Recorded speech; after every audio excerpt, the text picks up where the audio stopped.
Been interested in politics for a while, has seen, votes go ways they didn't want, has seen decisions that they didn't want made through democracy.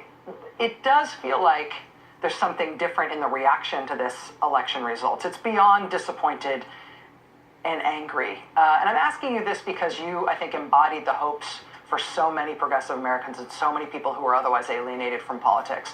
People are afraid now of what's going to happen in the country because Trump is president.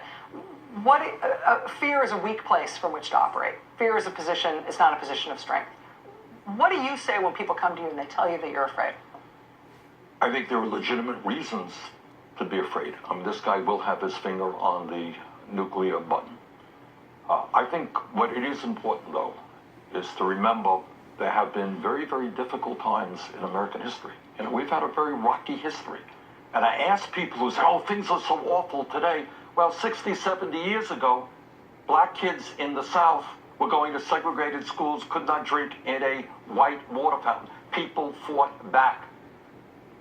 A woman lost her run for president this year. 100 years ago today, women did not even have the right to vote, couldn't go to the schools they wanted. You're sitting here, right?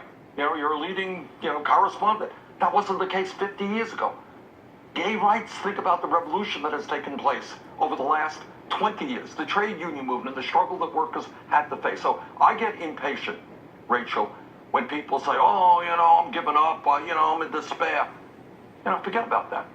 You got to fight back as people have throughout the history of this country.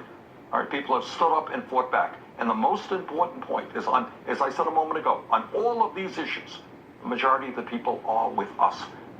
And we have got to go out and reach out to people, bring them into the political process, and fight for the kind of nation that we know we can become. If there's anything that I learned running for president, is there are, and this is not rhetoric, this is truth, there are so many decent, good, wonderful people out there who want to create a non-discriminatory society, who want to create a society of environmental justice, of social justice, of economic justice.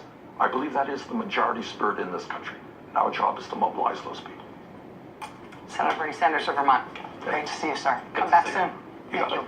We'll be right back.